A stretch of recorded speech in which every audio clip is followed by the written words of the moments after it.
ایک علامت یہ بھی ہے کہ ایک خلیفہ کے انتقال پر شدید اختلاف ہوگا۔ اس اختلاف کی نوعیت بظاہر یہ لگتی ہے کہ سعودی تخت پر اتحادی افواج اپنی مرضی کا آدمی بٹھانا چاہے گی، جبکہ اہل اسلام کسی ایسے شخص کو پسند کرتے ہوں گے جس کے نظریات اتحادیوں کو ایک آنکھ نہیں بھاتے ہوں گے۔ مہدیات پر نظر رکھنے والے کچھ حضرات اس کا مصداق شاہ فہد کو سمجھتے تھے، لیکن جب اس کا انتقال ہوا اور شاہ عبداللہ کی جانشینی کا عمل بخیر خوبی انجام پا گیا تو اس کے اندازوں کو زبردست دھکا لگا۔ لیکن اندازے تو اندازے ہوتے ہیں۔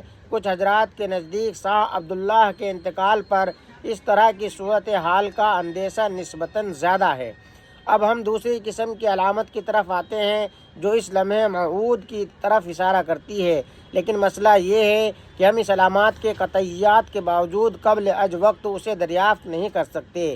یہ وہی علامت ہے جس نے چند سال قبل عوام کو گہرے تجسس میں مبتلا کرنے والے پیغامات سننے کا موقع پیدا کیا تھا، لیکن اس میں فنی طور پر ایک اہم فلکیاتی نقطے سے توجہ ہٹ جانے کے باعث یہ سنسنی خیز واقعات کی سین پر نہ چڑھ سکی۔ اصل پیش گوئی یوں ہے کہ حضرت مہدی کے ماہ محرم میں ظہور سے قبل ماہ رمضان میں چاند اور سورج دونوں کا گرہن لگے گا۔ نہیں، ایسا ہرگز نہیں، یہ تو پہلے بھی ہوتا رہا ہے۔ اصل انوکھی باتیں دو ہیں اور دونوں فلکیات کے قوانین کے اعتبار سے عام طور پر ممکن نہیں۔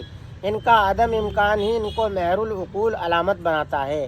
پہلی بات یہ ہے کہ فلکیات کی روح سے چاند گرہن ہمیشہ اسلامی مہینوں کے وسط میں اور سورج گرہن آخر میں ہوتا ہے، جبکہ اس مرتبہ چاند گرہن شروع میں اور سورج گرہن وسط میں ہوگا۔ دوسری بات یہ ہے کہ ایک مہینے میں 2 مرتبہ چاند کا گرہن نہیں ہوتا۔ اس سال ایک رمضان میں 2 مرتبہ چاند کا گرہن لگے گا۔ یہ واضح ترین علامت ہوگی کہ 3 ماہ بعد محرم میں حضرت مہدی کا ظہور ہونے والا ہے۔ اب اس افراط و تفریط کے علاوہ کیا کہا جائے کہ کچھ لوگ تو ان علامتوں کے بغیر راہ چلتے شوبدہ بازوں کو مہدی جیسے مقدس شخصیات مان لیتے ہیں، اور کچھ لوگ اس واضح علامت کے بعد بھی حضرت کو ماننے سے ویسے ہی انکار کریں گے جیسے کہ یہود حضور صلی اللہ علیہ وسلم کو پہچان لینے کے بعد بھی وجوہ ایمان لا کر نہ دیتے تھے، بلکہ مخالفت پر کمر باندھ کر ہمیشہ ہمیشہ کے لیے رسوا ہو گئے۔ آج کل کسی بھی فلکیاتی ویب سائٹ پر آپ مستقبل میں کسی بھی لمحے چاند سورج کی حرکات اور گرہن کا شیڈول دیکھ سکتے ہیں، لیکن یہ دونوں انوکھی علامتیں چونکہ ہیں کہ خلاف معمول، اس کے کوئی ماہر فلکیات دان بھی ان کا وقت بتانے سے قاصر ہے۔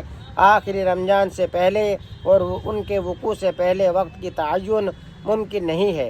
اس حوالے سے درج ذیل مضمون میں کچھ تفصیل دی گئی ہے۔